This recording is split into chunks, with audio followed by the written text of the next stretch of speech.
Olá, o assunto hoje é política. Nós vamos tratar das repercussões políticas da Operação Lava Jato. O ex-presidente Lula novamente se tornou réu da Operação Lava Jato com o aceite da denúncia por parte do juiz Sérgio Moro.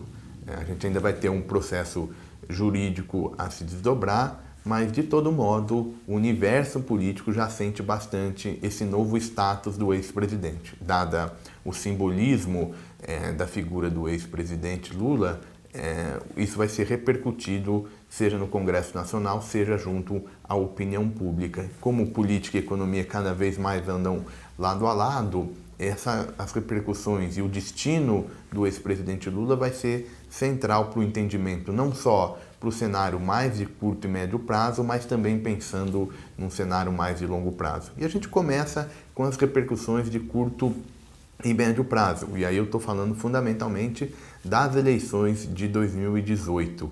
Certamente o Poder Judiciário vai ser um ator central para a gente entender o desdobrar da próxima competição presidencial, né? Num eventual cenário em que o Lula, por restrições jurídicas, fique de fora da campanha presidencial, a gente deve ter de saída uma crise estrutural do PT. O PT não tem um plano B para substituir o ex-presidente. Isso, em parte, que o partido, num certo sentido, ele ficou um pouco viciado com a comunidade que o ex-presidente Lula trouxe à legenda. Ele era um líder muito popular, seja do ponto de vista interno ou no cenário internacional, e isso fez com que novas lideranças não tivessem o devido espaço na legenda, porque o Lula era sempre o protagonista, seja nas negociações político-partidárias, definição das coligações, lançamento de candidaturas, isso todo mundo passava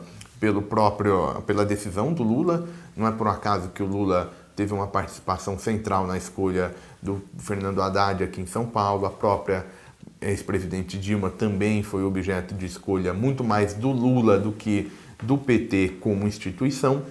E toda essa comodidade gerou, de fato, esses vícios do partido. O partido não tem um plano alternativo. Então a tendência é que a centro-esquerda fique esvaziada até 2018, se o Lula não tiver uma participação mais próxima da competição política. E o outro lado que afeta fundamentalmente é o que o governismo vai fazer em 2018, né? Entendendo quais as estratégias dos partidos que compõem a base aliada do presidente Temer, qual o caminho que eles vão seguir pensando na competição nacional.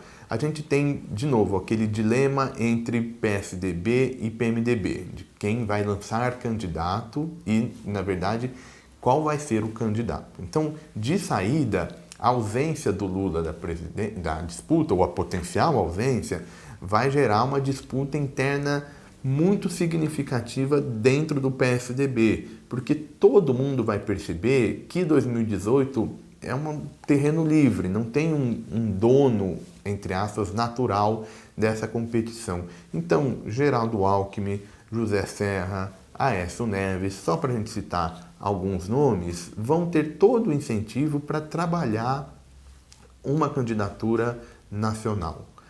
Então, essa gestão interna dentro do PSDB vai ser muito mais difícil. Então, não é improvável um cenário em que essa disputa acabe, inclusive, resultando em mais candidaturas, com alguns desses nomes procurando outras legendas, porque tem todo o incentivo, mais uma vez, para participar. E a mesma coisa com o PMDB, né? Um partido que agora ocupa a presidência da República, e ainda que o Michel Temer, de fato, não dispute a campanha de 2018, a oportunidade para a legenda ainda está posta. Então, eventualmente, o ministro da Fazenda, Henrique Meirelles, pode ser um candidato ou um outro nome que a legenda julgar viável. Isso significa que essa tensão entre as duas legendas, PMDB e PSDB, vai aumentar.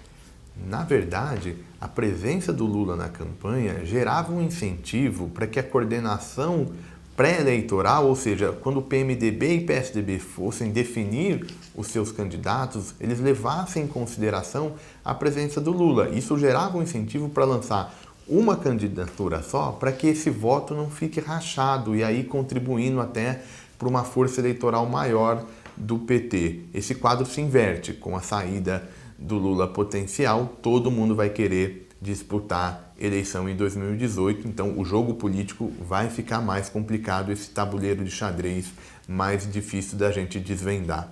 De todo modo, o status do ex-presidente Lula nos diz algo também sobre a força da centro-esquerda, não só no Brasil, mas ajuda a gente a pensar esse movimento na América Latina como um todo. O ciclo político nesse momento não é favorável, né? Com a recessão econômica e os desdobramentos sociais desse evento geraram uma crise da centro-esquerda, que na verdade é passageira porque sempre tem espaço para esse igualitarismo, mas para o curto prazo ajuda bastante o ambiente pró-reformas liberalizantes. Vai depender, no entanto, da natureza desse poder político, ou seja, se a crise política, essa crise moral e ética que abate uma boa parte das nossas lideranças, se ela diminuir de intensidade, porque é preciso reconstruir a legitimidade de um discurso político. Olhando a partir dos desafios da implementação da agenda econômica,